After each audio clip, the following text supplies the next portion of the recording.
Siguro kung mag-isgot ta og santil mo, kahuna-huna dayon ta og hadlok. Nga kasagaran madungga nato sa mga istorya-istorya o makita nato sa mga salida. Nga kalayo nga naglutaw sa kahanginan. Pero sumala pa sa siyensya nga ang santil mo usa ka weather phenomena kun harmless discharge of static electricity o gitawag kini nila og St. Elmo's fire kung sa atoa San Telmo. O kini karon mao ang sulod sa atong istorya, ang eroplano nga nakasugat og San Telmo. Ang story goes like this mga igsuon. June 24, 1982. Ang British Airline Boeing 747 nga naay ruta gikan London padulong New Zealand. Pero naa pa kini lain nasud nga hapitan sama sa lugar sa India, Malaysia ug Australia. Hapsay ug maayo ang panahon ug walay kakulian ang lupad sa Boeing 747 sa dihang mitik-op kini gikan sa London. Hangtod miabot kini sa duha ka syudad sa India, ang Mumbai ug ang Madras, ug mipadayon pa kini padulong Malaysia sa Kuala Lumpur. Si Captain Eric Moody, si Senior First Officer Roger Greaves, Senior Engineer Officer Barry Freeman ang mitik over sa eroplano gikan sa Kuala Lumpur padulong sa New Zealand ug naay 247 ka mga pasahero. Ang uban niini gikan pa sa London ug gikan sila sa Kuala Lumpur nga gabi na ug sama gihapon sa nauna nila nga biyahe. Hapsay ug maayo ang panahon ug wala gihapon kakulian ug naay 5 ka oras ang biyahe gikan Kuala Lumpur padulong Australia.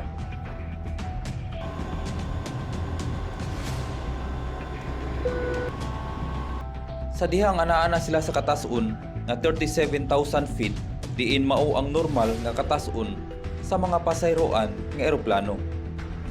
Ang kapitan nga si Eric Moody nga nanghid sa iyang mga kauban nga mga piloto nga moadto sa siya sa CR ug aron pod ma-stretch ang iyang mga tiil kay 5 pabaya ka oras ang sunod nila nga destinasyon nga mao ang Australia.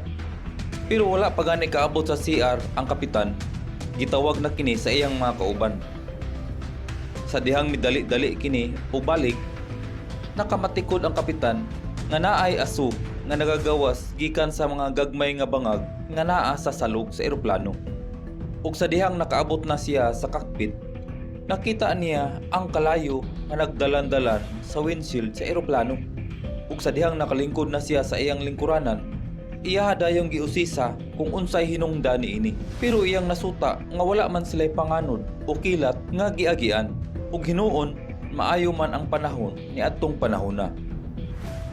Pero sa dihang gipasiga na niya ang suga sa kilid sa eroplano, nakita niya nga naay murag baga nga aso nga ilang naagian. Ini nga aso mao ang aso nga misulod sa mga gagmay nga bangag nga naa sa salog sa eroplano. Ug ang ubang pasahero nakamatikod sad nga ang upat ka mga makina sa eroplano naapoy kalayo nga color blue nga may palibot niini. Ug ang aso nga misulod sa eroplano nagkaanam kini og kabaga. Hinungdan nga misulod kini sa ilang mata ug hinungdan nga maglisod na pud sila og ginhawa. Alas 8:42 ngadto sa 43, ang upat ka makina sa eroplano napalong kini tungod sa baga nga aso nga ilang naagian. Ug tungod niining hitabua, ang kapitan nag-announce sa iyang mga pasahero nga ang upat ka makina sa eroplano wala na kini moandar. Ug nagpasabot nga mosabay na lang sila sa hangin o ang gliding technique sama sa ginahimo sa mga ubang mga hayop.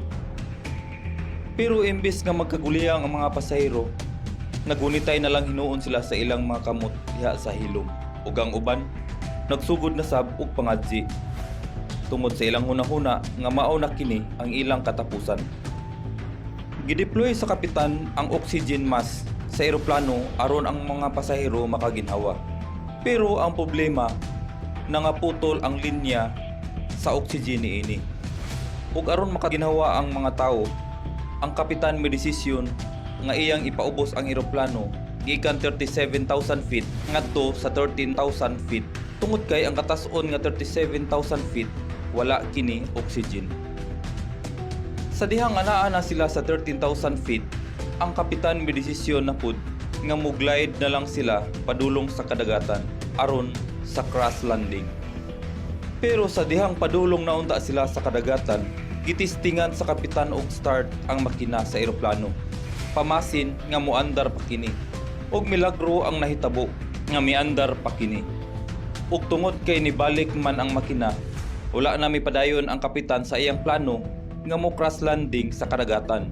Hinuon, iyaha pang gipasaka ang eroplano tungod kay delikado sa Airbus nga eroplano nga mulupad sa 13,000 feet.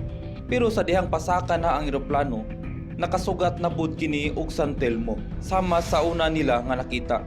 Ug taod-taod, ang usa sa upat ka makina napalong na usab kini. Ug dili kay kini lang ang problema. Mikalit sab og kahanap ang windshield sa eroplano. Halos wala na makita niini ang kapitan. Ug tungod niini, midali-dali dayon ug paubos ang kapitan padulong sa pinakaduol nga airport sa Jakarta, Indonesia. Ug bisan halos wala na makita ang kapitan sa landinganan, na landing paghihapon sa kapitan ang eroplano nga safety ug maayo. Ug ang kahadlok ug kalisang sa mga pasahero napulihan kini og kalipay, katawa ug masipa nga palakpak alang sa tanan ug sa kapitan. Pero ang pangutana, unsa mahinungdan sa San Telmo nga ilang nasugatan sa kalangitan? Sumala pa sa investigasyon sa Aviation Authority nga ang Boeing 747 milupad kini ibabaw sa bulkan nga bag-o lang nibuto, ang bulkan nga Mount Galugong sa Indonesia. Ug ang aso nga nakita di ay sa kapitan palibot sa eroplano, mga abo di ay kadto nga uga diin misulod sa eroplano. Ug hinungdan sab sa pagkapalong sa makina, ug hinungdan sab sa San Telmo nga ilang nakita. Tungod niini, gibawala na sa Indonesian Authority ang paglupad ibabaw sa Mount Galugong. Ug si Kapitan Eric Moody nakadawat og award kauban ang duha pa niya ka mga piloto. Ug diri lang taman mga igsuon, ug daghan kayong salamat sa inyong pagtan-aw.